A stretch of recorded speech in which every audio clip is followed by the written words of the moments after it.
আসসালামু আলাইকুম ওয়া রাহমাতুল্লাহি ওয়া বারাকাতুহু। প্রিয় বন্ধুরা, হোমিয়ের চ্যানেলের পক্ষ থেকে সকলকে জানাই আন্তরিক মোবারকবাদ, অভিনন্দন। আমি ডাক্তার ইসমাইল হোসেন রিয়াজ, স্বাস্থ্য বিষয়ক পরামর্শ নিয়ে আছি আপনাদের পাশে। আমাদের এই চ্যানেলের মূল উদ্দেশ্য হচ্ছে স্বাস্থ্য বিষয়ক নানা ধরনের পরামর্শ প্রদান করা, রোগ সম্পর্কে জানানো, রোগের ঔষধ সম্পর্কে জানানো এবং পথ্য খাবার আদি সম্পর্কে জানানো, কোন খাবার খেলে কোন রোগ সুস্থতা বোধ করা যাবে সেই সম্পর্কে জানানোই আমাদের মূল বিষয়।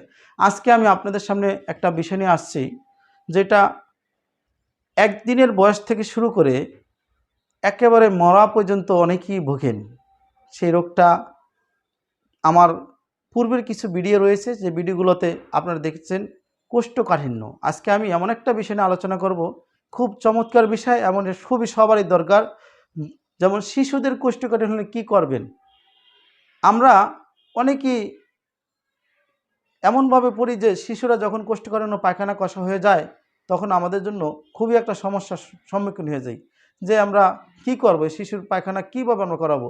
এই জন্য গ্রাম দেশে বা বিভিন্ন জায়গায় একটা বাক্য আছে যে পানের বটু দিয়ে তাদের পায়খানা করানো হয়। এই যে ঘরোয়াভাবে এটা করানো হয়, এছাড়া আমরা কিভাবে করতে পারবো ঘরোয়াভাবে, সেই বিষয় নিয়ে আজকে আমি আলোচনা করবে। তবে হ্যাঁ, মূল বিষয়ে যাওয়ার আগে অবশ্যই আমার এই চ্যানেলটাকে যারা সাবস্ক্রাইব করেননি, সাবস্ক্রাইব করে দিন এবং পাশে থাকা বেল আইকনটি প্রেস করে রাখুন, যাতে করে নতুন নতুন ভিডিওটা আপনার কাছে পৌঁছে যায়।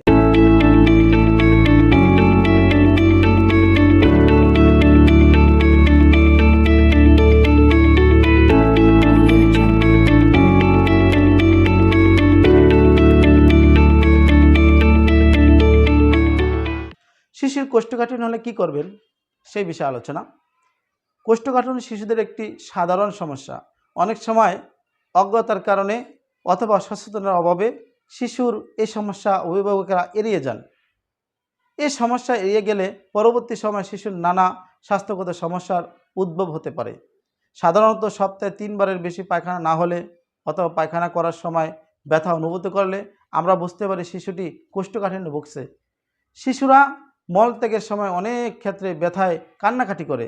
দেখবেন অনেক শিশুরা মলের যখন বেগ আসে তখন অনেক কান্নাকাটি করে, কারণ পেট তো ধরতে পারে না। একেবারে ছোটো বয়সের শিশু তার পেট ধরতে পারে না, অনেক কান্নাকাটি করে। তারপরে এতেই বোঝা যাবে যে শিশুর কোষ্ঠকাঠিন্য হচ্ছে বা একটা জটিলতা পেটে আছে, বোঝা যাচ্ছে।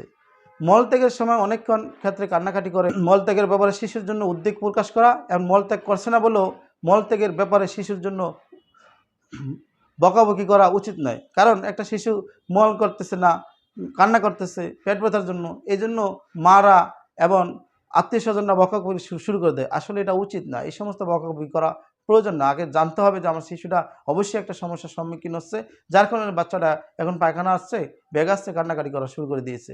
যাই হোক, প্রয়োজনের সময় মতো মলত্যাগের জন্য উৎসাহিত করতে হবে। বুকের দুধ খাওয়া কোষ্ঠকাঠিন্য হয় না।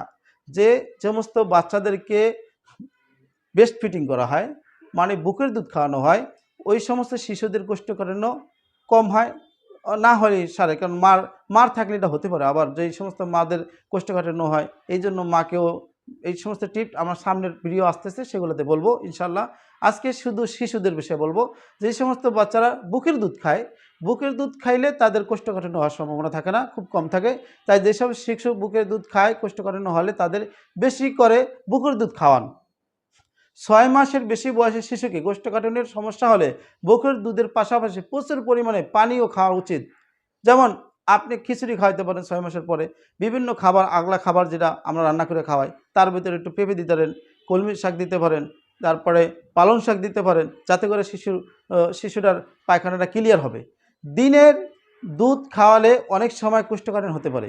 এ কারণে ডাক্তারদের নির্দেশ ছাড়া বাজারের টিনের দুধ শিশুকে কখনই দেওয়া উচিত নয়। আমরা বলি না যে গায়ে লেখা থাকে ওই দুধ, ওই সমস্ত প্রাকৃতিক দুধ তো না, বাজারের দুধ, তাদের মধ্যে গায়ে লেখা থাকে যে মায়ের দুধের বিকল্প কোনো কিছু নেই। তারপরেও আমরা শিশুদেরকে এই সমস্ত খাওয়াচ্ছি। কেন একটা শিশুকে আমরা এই এদিকে এদিকে ধাবিত করছি? এই কারণে আমরা চেষ্টা করব যাতে যে বাইরের কোনো ধরনের কোনো দুধ না খাওয়ানো, মায়ের বুকের দুধ খাওয়ানোর চেষ্টা করব, এটি সর্বশ্রেষ্ঠ। একটু বড় শিশুদের সাগু আজযুক্ত খাবার দিতে পারেন, যেমন শাকসবজি, পাকা কলা, বেল, পেঁপে, আম খাওয়ালে উপকার হয়।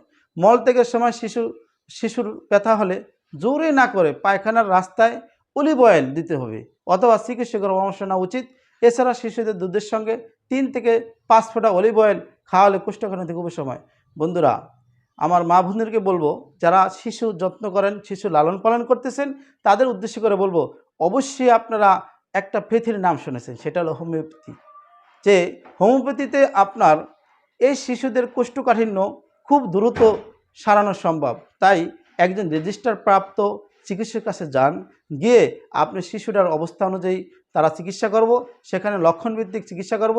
যদি মায়েরও যদি কোনো সমস্যা হয়, তারও চিকিৎসা তারা করে থাকবে। অবশ্যই আমি আমার পরামর্শ থাকব, আপনারা অবশ্যই একজন রেজিস্টার প্রাপ্ত ভালো মানের হোমিওপ্যাথিক ফিজিশিয়ান চিকিৎসকের কাছে যেয়ে আপনার শিশুর চিকিৎসা নেন। আজকে এই পর্যন্ত আমার ভিডিও, এবং সামনে পরবর্তী ভিডিও দেখার জন্য আমন্ত্রণ রইল, এবং আমার ভিডিওটা বেশি বেশি শেয়ার, লাইক, কমেন্ট যাতে করে আপনার বন্ধুদের কাছে চলে যায়। যদি কোনো ধরনের প্রশ্ন থাকে তাহলে আমাদের কমেন্ট বক্সে জানাবেন এবং লাইক শেয়ার দিবেন। এই পর্যন্তই। হোমিও এইডের চ্যানেলের সাথে থাকার জন্য অসংখ্য ধন্যবাদ। আসসালামু আলাইকুম ওয়া রাহমাতুল্লাহি ওয়া বারাকাতুহু।